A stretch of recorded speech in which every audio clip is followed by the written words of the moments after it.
Brazilui Gabija Gudeliauskaitė, Lithuania. Antroji Gabijos kova. Matėm, parodė puikias kovotojos savybės. 19 metų sportininkė. Na ir ką, kelias į pusfinalį. Na taip, Brazilija pirmą ratą turėjo labai sunkią kovą, kovojo visus pratęsimus, tai aš manau turi atsiliepti jos kondicijai, jeigu kalbant apie tai, kad šitą ratą, šitą kovą gali būti su pratęsimu. Gabija yra pakankamai jauna ir energetinė prasme jinai tikrai turi būti galingesnė ir manau, kad to nuovargio turėtų matytis mažiau. Ir Brazilijos kovotoja yra sužeista. Čia matėm iš tikrųjų kovos metu prasileido smūgį koją į nosį ir ilgai bėgo kraujas, sunkiai sekėsi stabdyti. Dabar matom įtvarą ant nosies tokį. Manau, kad tai tikrai nepadeda kovai. Lietuviai padeda, lietuvės priešininkiai ne.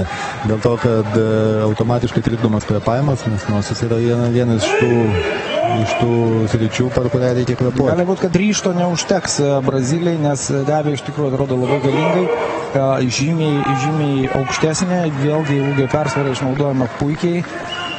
Stovėsena stabili, visų nedaug ir galingi smūgiai, net nesakyčiau tokie stiprus, kurie nebūdingi moterų šitos svorio kategorijos kovotojams.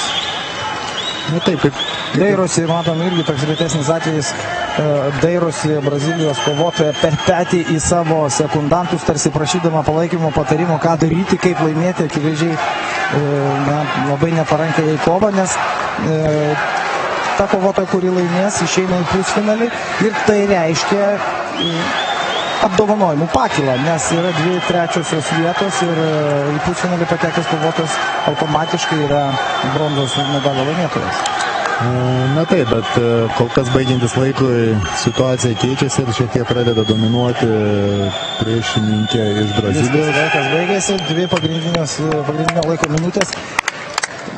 Sunku vertinti, tačiau, kaip matėme iš prieš tai vykusių kovų, teisėjai paprastai tokiais atvejais skiria lygiosios visų teisėjų sprendimu.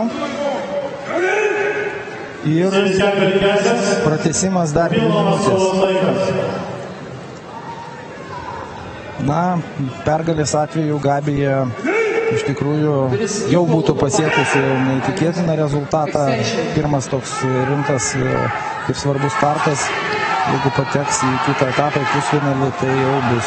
Tai bus tiesiog motivacija merginai, kad jinai yra geram kely ir tiesiog reikia nesustoti. Nes kažkada bus kartu kaita, jinai subręs kaip kovotojai ir senom vilkiam bus labai pavojinga. Iš tikrųjų, nes Dianai 32, Ritai 25, galima sakyti, kad Gabijai dar viskas prieš akis, o jinai jaučia jau tarp elitinių kovotojų ir tikrai rodo tokias savybės, kurios gali ją toli nuvesti, ne? Taip, viskas jos rankose ir jinai tai puikiai supranta ir šiandieną jinai pasiruošusi šitą kovą laimėti, bet mane stebino kovotoja iš Brazilijos, kur aš ją jau senai žinau, jinai tikrai šiame čempionate yra pasiruošusi labai gerai, įvertinus tai, kad jinai dar yra nepilnai atsigavusi po aklimatizacijos, jinai atrodo tikrai labai gerai ir to aišku ši kova darosi įdomesnė. Na, bet tas vilčiojimas toks išskirtinis, dar nebuvau matęs, kad tik pirmai progai pasitaikius, net vykstant kovai, jinai vis užmeta akį į savo sekundantus, tarsi laukdama ženklo atlikti vieną ar kitą veiksmą.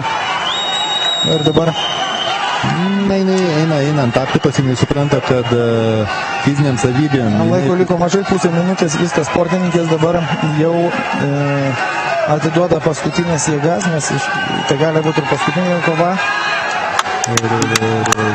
Gabijos viršutinė dalis, sakykim taip, smūgių malūnas rankomis, ir smūgiai keliais į raumenis, į vidinės šlaunies pusės. Žiūrovų palaikymas. Abidvi priešininkės pavargo ir vis tik Brazilija duoda paskutinės jėgas ir stengiasi išlyginti kovą.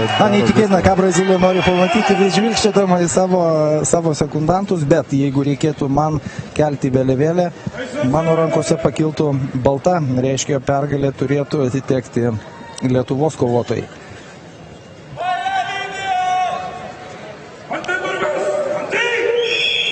Na, vienas teisėjas, vadinasi lygiosios ir antrasis pratęsimas, dar 2 minutės.